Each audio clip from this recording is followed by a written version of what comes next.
গল্পের নাম সত্যিকারের বন্ধুত্ব। অনেক দিন আগের কথা। সবুজ গাছপালা আর শান্ত পরিবেশে ঘেরা একটি ছোট্ট গ্রামের নাম ছিল রূপপুর। সেই গ্রামের এক কোণে থাকত এক চঞ্চল আর দয়ালু মেয়ে, যার নাম ছিল মায়া।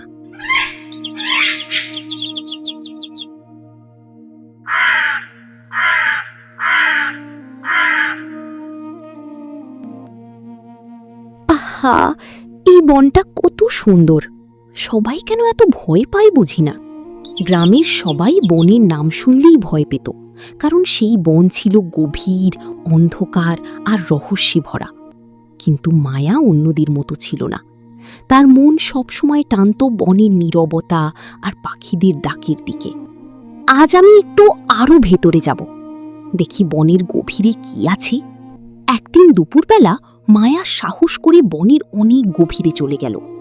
হাঁটতে হাঁটতে সে পৌঁছে গেল এক বিশাল পুরনো বটগাছের কাছে। হঠাৎ সে দেখতে পেল ঝোপের আড়াল থেকে এক অদ্ভুত রূপোলি আলো বের হচ্ছে। ওই আলোটা কি? এমন সুন্দর আলো তো আমি কখনো দেখিনি। মায়া ধীরে ধীরে কাছে এগিয়ে গেল, আর তারপর সে যা দেখল তা দেখে তার চোখ বিস্ময়ে বড় হয়ে গেল। সেখানে বসে আছে এক অপূর্ব সুন্দরী পরী। তার গায়ে ধবধবে সাদা পোশাক, পিঠে স্বচ্ছ ডানা আর মাথায় বুনো ফুলের মুকুট। কি তুমি? মানুষ এখানে কেন এসেছে? পরীদের নিয়ম ছিল মানুষের সামনে না আসা, কারণ তারা ভাবত মানুষ খুব নিষ্ঠুর হয়। তাই বনলতা নামের সেই পরী ভয় পেয়ে গেল।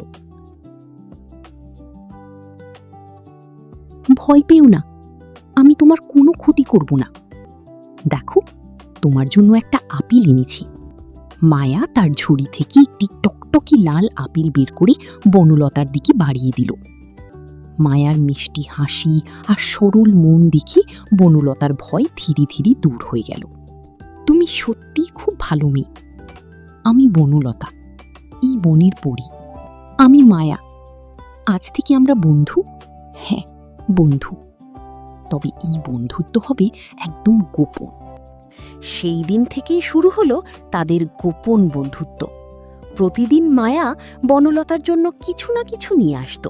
কখনো মুড়ি, কখনো মিষ্টি ফল, আবার কখনো ফুলের মালা। জানো মায়া, এই বনের প্রতিটি প্রাণী আমার বন্ধু। তাহলে তুমি তো এই বনের সবচেয়ে ভালো পরী। একদিন বিকেলে মায়া আর বনলতা বনের ভেতর দিয়ে হাঁটছিল। হঠাৎ তারা দেখতে পেল একটি ছোট্ট ভেড়া ভয় পেয়ে দৌড়াচ্ছে। তার পিছনে ছিল এক ভয়ঙ্কর ক্ষুধার্ত সিংহ। বাঁচাও, কেউ আমাকে বাঁচাও! ছোট্ট ভেড়াটি ভয়ে কাঁপছিল। সিংহটি ধীরে ধীরে তার দিকে এগিয়ে আসছিল। না, আমি ওই ভেড়াটাকে মরতে দেব না। মায়া সাহস করে সিংহের সামনে গিয়ে দাঁড়িয়ে পড়ল।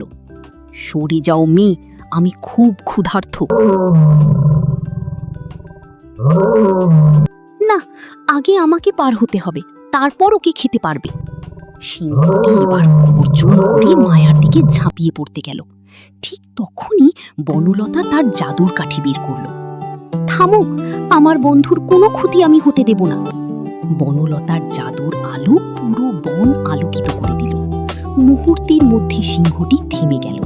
তার চোখের রাগ ধীরে ধীরে শান্ত হয়ে এলো। এই আলো, এই তো বনপুরীর জাদু। ক্ষুধা মেটানোর জন্য দুর্বলদের কষ্ট দেওয়া ঠিক নয়। এই নাও, আমি তোমার জন্য অন্য খাবারের ব্যবস্থা করছি।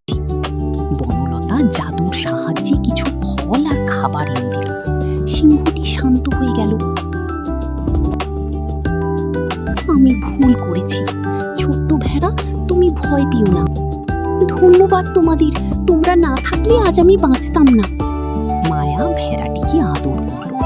বনলতা মুচকি হেসে তার বন্ধু